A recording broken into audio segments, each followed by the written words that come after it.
প্রভু গো,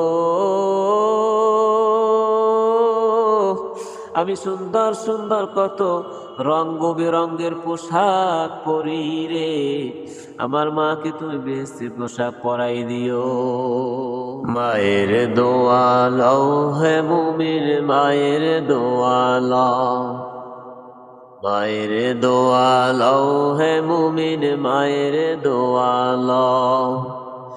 বিপদে পড়বে না তুমি যখন যেথায় যাও, বিপদে পড়বে না তুমি যখন যেথায় যাও। মায়ের দোয়া লও হে মুমিন, মায়ের দোয়া লও। মা যখন দোয়া করে পৌঁছে যায় ওই আরশ পরে। মা যখন দোয়া করে পৌঁছে যায় ওই আরশ পরে। সাথে সাথে কবুল হয় ফল দেখিতে পাও, সাথে সাথে কবুল হয় ফল দেখিতে পাও। মায়ের দোয়া লও হে মুমিন, মায়ের দোয়া লও। বিপদে পড়বে না তুমি যখন যেথায় যাও, বিপদে পড়বে না তুমি যখন যেথায় যাও। মায়ের দোয়া লও হে মুমিন, মায়ের দোয়া লও। এক মৌলভী সাহেব বিদ্যা মায়ের খেদমত করত। দুর্বল দুর্বল মায়ের খেদমতের জন্য মৌলভী সাহেব ছিল। মৌলভী সাহেব হজ করার জন্য মায়ের কাছে অনুমতি চাইলেন, ও মা, এবার আমি হজ করতে যাব, আপনি যদি অনুমতি দেন আমি হজ করতে যাইতে পারি। মা বলল, বাবা তুমি হজে যেও না, তুমি ছাড়া আমার আর কেউ নাই, তুমি যে আমার একমাত্র সন্তান, তোমার বউ আমার খেদমত করে না, আমার কত কিছু প্রয়োজন, গরম পানির প্রয়োজন, আমার খেদমতের প্রয়োজন, আমার বিছানা গুছিয়ে দেওয়ার প্রয়োজন, আমার বিছানাটা ঠিক করে দেওয়ার প্রয়োজন। বাবা তুমি যদি হজে যাও হয়তো তুমি হজ থেকে এসে আমাকে আর পাবা না, তুমি যেও না। সন্তান মায়ের কথা মতন হজে গেল না। এইভাবে করতে করতে 5 বছর পর্যন্ত চলে, মা কিন্তু মারা যাননি। মৌলভী এবার যুক্তি করলেন যে, মৌলভী এবার ওয়াদা করলেন এবছর হজে যাব, এবছর হজে যাবই যাব। মৌলভী সাহেব মা কাছে গেলেন, মা হজে যাব, আপনি আমাকে অনুমতি দেন, আমি হজে যাইতে চাই। মা ঠিকই একই রকম কথা বললেন। মৌলভী সাহেব বললেন যে, মা এবছর তুমি আর আমাকে আটকাইতে পারবা না, আমি যাবই যাব। আল্লাহ রাব্বুল আলামিন বললেন, খবরদার মায়ের সাথে বেয়াদবি কইরো না, মায়ের কথার বাহিরে যাইও না। মা বাবার কথা মতন যে জন চলে না, মা বাবার কথা মতন যে জন চলে না, আল্লাহ ও রাসূলের দয়া তারা পাবে না, আল্লাহ ও রাসূলের দয়া তারা পাবে না। মৌলভী হজে যাওয়ার জন্য রওয়ানা। বগলের ভিতরে একখানা কিতাব নিয়ে মৌলভী সাহেব রওনা হয়ে গেলেন। যাইতে যাইতে যাইতে যাইতে রাত্র হয়ে গেল। কোথায় থাকবে? রাত্রের মধ্যে ওই গ্রামের মধ্যে একখানা মসজিদ ঘর দেখতে পাইলেন। ওই মসজিদ ঘরের মধ্যে অবস্থান করলেন রাত্রে। গভীর রজনীতে উঠে অজু করে যখন তাহাজ্জুদ নামাজে দাঁড়াইলেন, হঠাৎ করে ওই দিনকের ওই গ্রামেই একটা চোর আসলো। চোর আসার পরে যখন চোরকে গ্রামবাসীরা ধাওয়া করলো, গ্রামবাসীরা চোরকে ধাওয়া করলো, হঠাৎ করে চোর দৌড়াইতে লাগলো।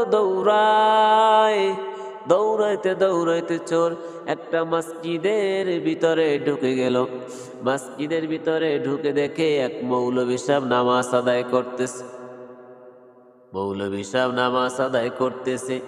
চোর ব্যক্তি চোর কৃত মাল, চুরি করা মালগুলো মৌলভীর পাশে রেখে ওয়াল টপকিয়ে চোর পলায়ন করলো। চোর দৌড়াই গেল, চোর পালায় অনেক দূরে চলে গেল।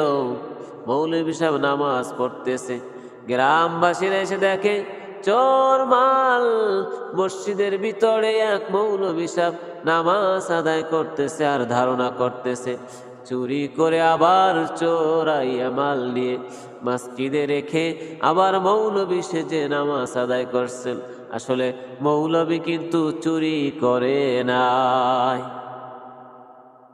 নামাজ শেষ হলো, গ্রামবাসীরা ধরে মৌলভীকে এমন ভাবে মার দিল, মারতে মারতে ঘন পিটনি দিয়ে বাদশার কাছে নিয়ে গেল। মায়ের অবাধ্য হলে আল্লাহ লানত তার উপরে পড়ে। আল্লাহ পাক রব্বুল আলামিন বলেন, ইম্মা ইয়াবলুগান্না ইনদাকাল কিবারা আহাদুহুমা আও কিলাহুমা ফালা তাকুল লাহুমা উফফিন ওয়ালা তানহারহুমা ওয়া কুল লাহুমা কওলান কারীমা وخفض لهما جناح الذل من الرحمة وقل رب ارحمهما كما ربياني صغيرا। আল্লাহ বলেন, ও বান্দা, তুমি তোমার মায়ের সাথে সৎ ব্যবহার করো, মায়ের সাথে বেয়াদবি কইরো না, মাকে কষ্ট দিও না, মাকে ছেড়ে দূরে কোথাও যেও না। তোমার দ্বারা যেন মা কোনো কষ্ট না পায় সেই দিকে লক্ষ্য করো। কিন্তু মায়ের কথার অবাধ্য হয়ে মৌলভী সাহেব আজকের চোর সেজেছে, চোর হয়ে গেছে। কথা বলেন ঠিক কিনা? গ্রামবাসীরা যখন বাদশার কাছে নিয়ে গেল, বাদশাহ হুকুম দিল, চুরি করার অপরাধে তার হাতগুলো কেটে দাও, চুরি করার অপরাধে হাত কেটে দাও। আর চোরাইকৃত মাল মসজিদে রাখার অপরাধে তার পা দুটি কেটে দাও এবং তার চোখ দুইটি উপড়ে ফেলো। মৌলভী সাজার কারণে তার চোখ দুইটা উপড়ে ফেলো এবং সারা শহরে ঘুরাও আর ঘোষণা করে দাও যে এরকম কাজ করবে, চুরি করবে, আবার চোরাইকৃত মাল নিয়ে মসজিদের ভিতরে ঢুকবে, আবার মৌলভী সেজে নামাজ আদায় করবে, এই ধরনের অপরাধ করলে তার শাস্তি এইরকম হয়ে যাবে। চোর বলে, সাবধান, তোমরা এই ঘোষণাটা দিও না। তোমরা বলো মায়ের সাথে অবাধ্যতা হলে, মায়ের সাথে বেয়াদবি করলে, মায়ের কথার অবাধ্যতা করলে তার পরিণতি এরকম হয়ে যাবে। যারা ঘোষণা দিতে লাগলো তারা পিড়াপিড়ি করতে শুরু করলো। কি ঘটনা, কি ব্যাপার?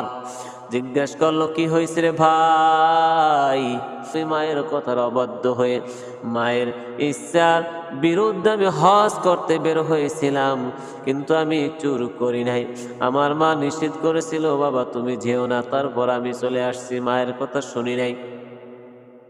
বাদশার কাছে নিয়ে গেলেন, বাদশা ঘটনা সব কিছু শুনলেন। আশ্চর্য, বাদশা অনেক লজ্জিত হলেন। আল্লাহ পাক রব্বুল আলামিন বললেন, ওয়াবিল ওয়ালিদাইনি ইহসানা, খবরদার খবরদার মায়ের প্রতি ইহসান করো, মায়ের সাথে নাফরমানি করো না, মায়ের সাথে বেয়াদবি করো না, মাকে কষ্ট দিও না। আমি কোরআন শরীফের মধ্যে কোথাও স্পেশাল কারোর জন্য দোয়া দেইনি, একমাত্র মায়ের জন্য আমি আল্লাহ স্পেশাল দোয়া দিয়েছি। রব্বির হামহুমা কামা রব্বায়ানি সগীরা। প্রভু, ও প্রভু গো, শৈশবকালে আমার মা আমার বাবা যেরকম আমাকে লালন পালন করলো, আজকে তুমি আমার বাবা মাকে ওই কবরের মধ্যে তুমি আমার বাবা মাকে লালন পালন করিও। ও প্রভু, আমার মা আমাকে নিয়ে কত কষ্ট করলো, আজকে তুমি আমার মাকে সুখ শান্তিতে বসবাস করাইও। ও প্রভু গো, আমি পৃথিবীর মধ্যে কত সুন্দর সুন্দর খাবার খাই, আমার মায়ের জন্য তুমি বেহেশতি খাবার পাঠাইও। প্রভু গো, আমি সুন্দর সুন্দর কত রঙ বেরঙের পোশাক পরি রে, আমার মাকে তুমি বেহেশতি পোশাক পরাই দিও।